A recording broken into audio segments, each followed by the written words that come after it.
Tahu dia tulis apa? Telah dibayar dengan harga segelas susu. Saya ulang Telah dibayar dengan harga segelas susu. Dr. ABC lah. Dr. ABC. Dia punya ayat tu kan. Bayangkan kalau anda di situasi perempuan ni kan. Bil dah memang mahal. Tak mampu nak bayar untuk. Walaupun kerja semua hidup lah takkan mampu nak bayar bil tu. Tiba-tiba muka surat terakhir kita nampak ayat ni. Telah dibayar dengan harga segelas susu Dr. ABC. Anda rasa macam mana? Memang bila saya baca ayat ni, memang tersentak lah. Walaupun harga segelas susu tu dia memang mahal, tapi kita still mampu untuk dapatkan susu tu.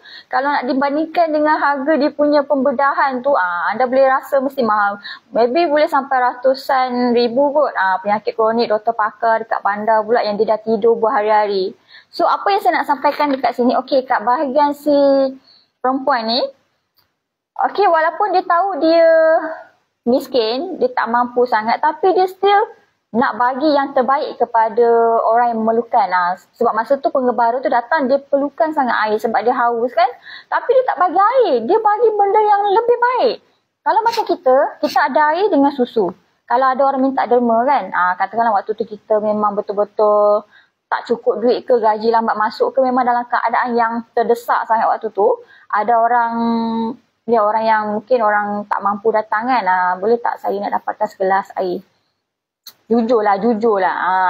Kita memang 99% kita takkan bagi susu, betul tak? Kita akan bagi air kosong je kat dia.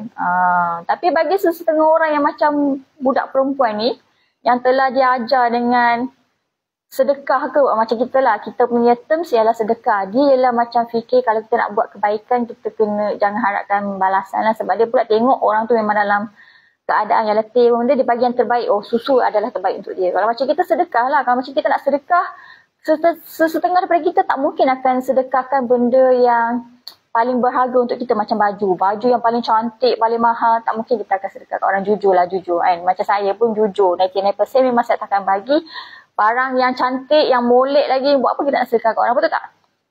Jujurlah, kebanyakan daripada kita memang ada perasaan macam ni. Tapi budak ni, dia bagi susu walaupun dia dalam keadaan miskin lah. Dia dalam keadaan yang tak mampu, dia still nak bagi susu tu kat pengembara ni.